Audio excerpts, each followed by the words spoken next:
A quick video about the array formula function in Google Sheets. I think it's called the same thing in Excel. I don't make videos about spreadsheets, but I'm serious about spreadsheet design. And so I just want to give you a tour of this spreadsheet, which is a business model for a new company I'm working on.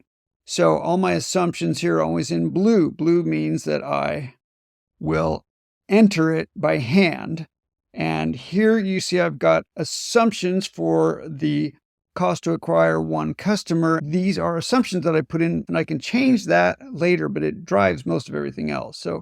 So here I've got fixed costs, and I'm using units here. You've got like a unit of a lawyer for 1 month is a 1 here. And then here's another $10,000 spend for a lawyer in month 7. Okay. And if I want to find a lawyer who charges $8,000 a month or whatever, I could just change that. But I've got logical units here. These are the months 1 through 12 in this workspace that I can put in, because these are assumptions. They're all blue, and it lets me think about how to structure this model so that I can get the best result for my business. Now, I want to use units because they're logical units, and I'll show you that. For example, in revenues, I want dollars here. These are not inputs, these are calculated, but I want to see dollars in every month here because these are my revenues, okay? But people, here's the salaries. Now, this is the yearly salaries, and then here's by the month. I don't want a bunch of dollars in here that I'm putting in. I've got a general manager. I'm having that person every month, okay? But here for the marketing manager, no marketing manager until month 7. I'm not putting in dollars here because that would just clutter it up. I've got logical units here. These are like full-time equivalents. And here's someone who starts in month 6. But if things grow and I want to, for example, here I've got a particular doctor here, keeping him on, and then I'm growing so much, this is automatically calculated that I need 2 of those people, because you can't have half of a doctor because they're licensed and everything. So I jump up to 2.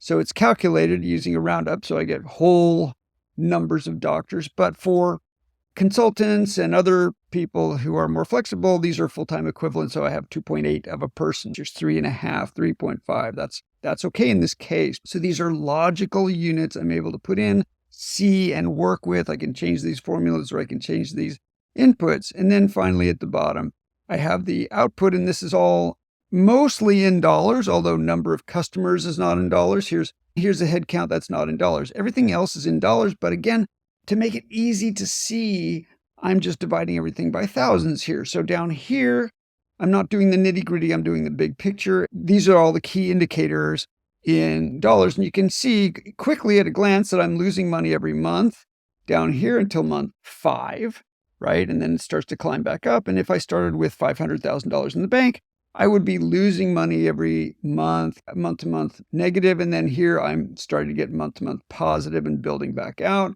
And I can end the year with about 500,000. This is just a model. I'm trying to make the best model I can. And I'm also trying to make the most understandable model so I can work with it and I can show other people and we can use it as a working tool. So I'm going to show you how this works.